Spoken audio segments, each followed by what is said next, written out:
முகம்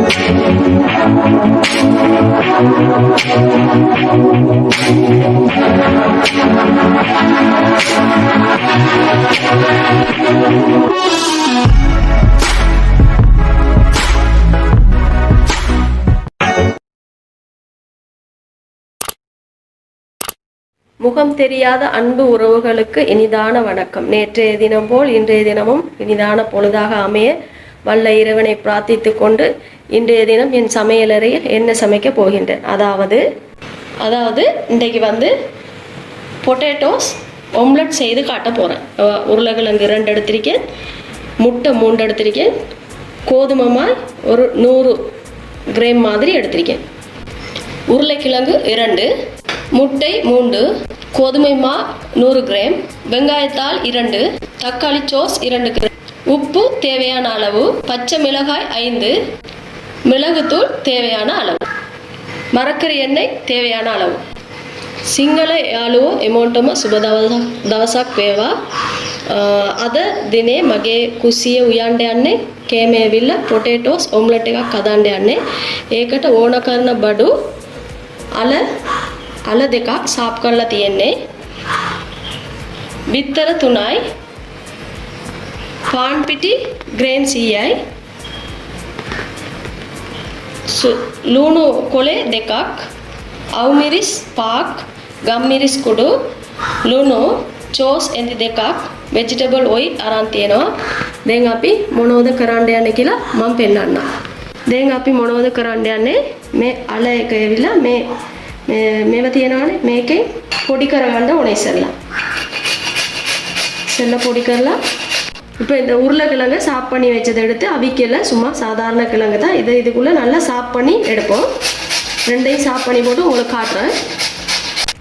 இந்த மாதிரி வடிவாக அரிக்கணும். இதையும் சாப் பண்ணுவோம். இதை மேக்க இவரை வேலா. இப்போ இதை முடிச்சு போட்டேன். இப்போ நாங்கள் என்ன செய்யணும், இதை எடுத்து லைட்டாக இப்படி கையால் இப்படி லைட்டாக புழிஞ்சு இதில் உள்ள தண்ணியை வடிச்சிடுவோம். வடித்து போட்டு இந்த டிஷ்ஷுக்கு போடுவோம். இதை இப்படி நல்லா எல்லாம் புழிஞ்சிட்டு இந்த பாருங்கள் எப்படி இருக்கேன். ಮೇವಾಗಿ ಒಂದಟ ಮೆರಿಕೆಲ ಮೇವತ್ತಿರೊಟ್ಟಿಗೆ ಐಂಕರಾಂಡ மே மலவாகி தீயண்டோணும். பூ மாதிரி இப்படி இருக்கணும். இப்போ நாம் அடுத்து என்ன செய்ய போகிறோமோட்டு காட்டுறேன்.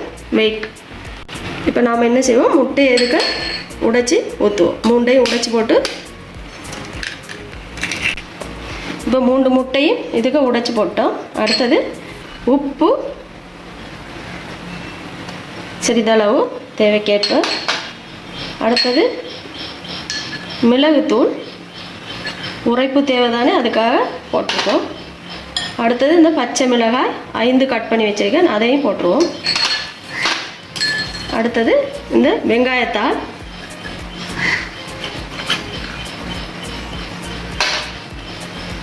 நல்லா மிக்ஸ் பண்ணுவோம்.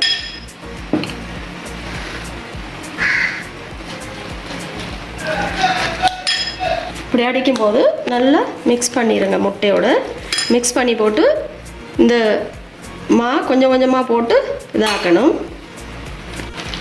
இப்படி நல்லா மிக்ஸ் பண்ணி எடுங்க. பார்த்துட்டு லைட்டாக உப்பையும் பார்க்குறேன்டா பாருங்கள். இன்னும் கொஞ்சம் போடணும். மா இந்த அளவு தான் நின்றுட்டு இல்லை, உங்களுக்கு அந்த ஒரு அளவான திக்கான அளவுக்கு வந்தால் போதும்.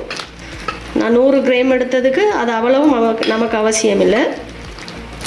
இந்த கிழங்கு அந்த சாப் பண்ண கிழங்கை நீங்கள் புளிஞ்சு எடுக்கணுமென்றும் அவசியம் இல்லை, எடுத்தால் நல்லா இருக்கும்.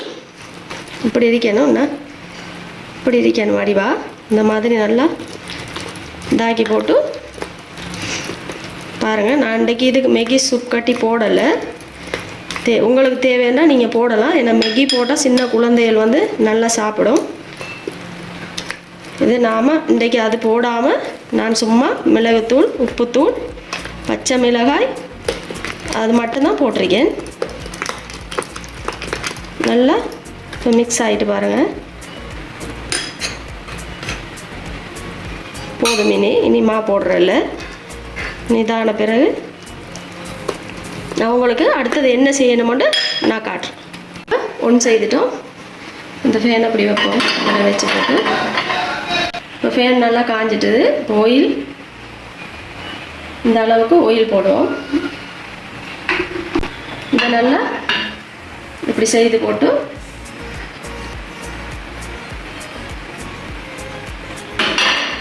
நல்லா சூடாகட்டும். சூடானதும் இதுக்கு நாங்கள் போடுவோம். இப்போ சூடாகிட்டு இப்போ நாம் இதை ஃபுல்லாக அப்படியே போட்டாலும் உண்டு, நீங்கள் ரெண்டாக போட்டாலும் உண்டு. நான் ஃபுல்லாக ஒன்றா போட்டு காட்டுறேன். பெருசாக பீஸா ஹட் மாதிரி இருக்கும்.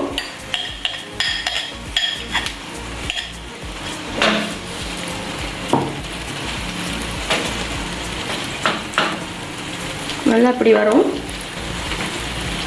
அதிகாலையில் வந்து பிள்ளைகளுக்கு ஸ்கூலுக்கு போவையெல்லாம் அப்படி செய்து கொடுக்கலாம். பின்னேரத்துலையும் செய்து கொடுக்கலாம். இது சோஸோட சும்மா தொட்டு சாப்பிடலாம், அப்படியே சோறுக்கு வச்சும் சாப்பிடலாம். அப்படி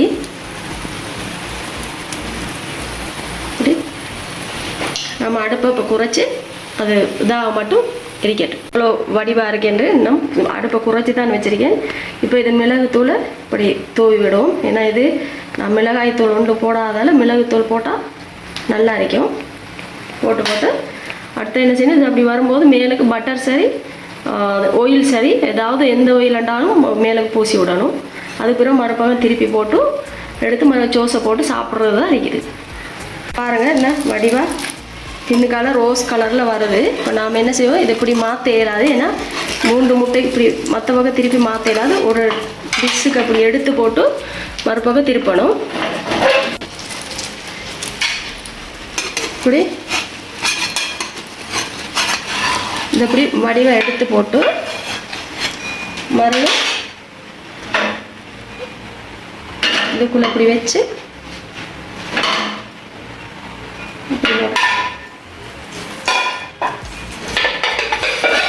மூடணும். இப்போ பாருங்கள் எப்படி திருப்பி போட்டிருக்கேன்னு அப்படியே பீஸா மாதிரி இருக்கு. மறுக இப்போ இதை நல்லா புஷ் பண்ணி விடுங்க. உள்ளுக்கு ஏறண்டா கோதுமை மாதானே நல்லா இதாகி வரணும். இப்படி சுற்றி இப்படி லைட்டாக நவிச்சு விடுங்க. நவிச்ச பிறகு மற்ற பக்கம் எடுத்து ஆயில் கொஞ்சம் மறுக பூசி அல்லது பட்டர் பூசி போட்டு சோஸை பூசினா சரி. இப்போ இப்படி எடுத்து இப்படி மாற்றிடுங்க. இங்கே பாருங்கள் எவ்வளோ வடிவாக இருக்கேன்.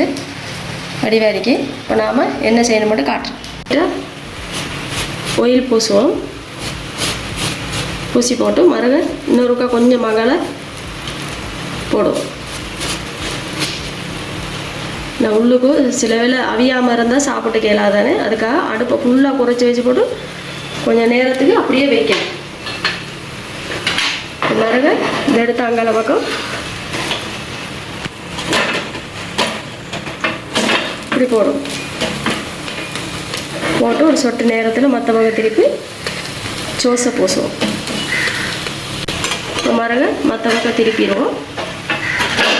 திருப்பி போட்டு இந்த சோஸை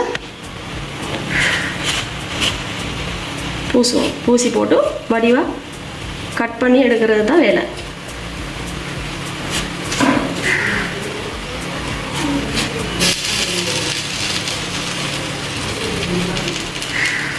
சோஸ் பூசினா தான் அந்த சாப்பாடுற ருசி வந்து அதிகமாக இருக்கும். சும்மா சாப்பிட்டா வெறுமனே அவ்வளோ இந்த இதன்று இருக்காது.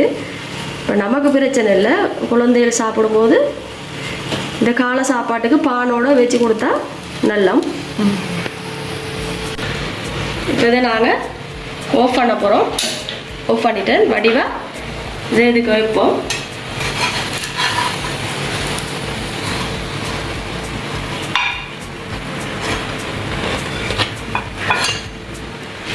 எவ்வளோ க்யூட்டாக இருக்கேன்னு, எப்படி பீஸா ஹட் மாதிரி இருக்கு வடிவா. நீங்கள் நல்லா இந்த மாதிரி வீட்டை செய்து பாருங்கள். பிள்ளைகளுக்கு செய்து கொடுங்க. வித்தியாசமான முறையில் நான் செய்திருக்கேன். உருளைக்கிழங்கு 2 வச்சு உங்களுக்கு எத்தனை பேர் இருக்காலும் அந்த ஆக்களுக்கு ஏற்ற மாதிரி நீங்கள் வடிவாக செய்து கொள்ளலாம். சின்ன ஒரு வேலை தான். ஆனால் இதை அடுப்பில் வச்சு செய்யும்போது பொறுமையாக அடுப்பை குறைச்சி வச்சு இதாகி செய்யணும். கூடுதலாக வச்சிங்கன்னா அதில் இது வந்து கொஞ்சம் இதாக போய்த்துரும். அதுக்கு பொறுமையாக இருந்து செய்கிறது தான் சிறந்த வழி. பாருங்கள் எப்படி இருக்கேன்ட்டு. இப்போ வந்து வடிவாக வெட்டி பங்கிட்டு சாப்பிடலாம். நான் உங்களுக்கு இப்படி வடிவாக டெக்கரேஷன் பண்ண ஒரு வழியும் இல்லாததுக்காக இப்படி வடிவாக உங்களுக்கு காட்டினேன். பொட்டேட்டோஸ் ஆம்லெட் வந்து எப்படி செய்கிறேன்னு உங்களுக்கு காட்டியிருக்கேன். இப்போ பாருங்கள், வடிவாக இதை செய்து காட்டிட்டு நீங்களும் இதை மாதிரி செய்து பாருங்கள். என்ன காணொலிகளை அதிகமாக பாருங்கள். நல்ல கறி சாப்பாடெல்லாம் போட்டிருக்கேன். வடிவான வீடியோக்கள் இருக்கு. அதுக்கு அதிகம் பாருங்கள். அதில் உள்ளது பயன் தரும் வகையில் பயன்படுத்தி கொள்ளுங்கள். எந்த சாப்பாடை செய்து பாருங்கள். ஒவ்வொரு சாப்பாடையும் நல்ல ருசியாக இருக்கும், வித்தியாசமாக இருக்கும். நாளைய தினம் இதை போல் நல்ல ஒரு கறியோடு அல்லது சமையலோடு சந்திக்கும் வரை விடை பெற்று கொள்ளுனா நஸ்லா நியாஸ். அஸ்ஸலாமு அலைக்கும்.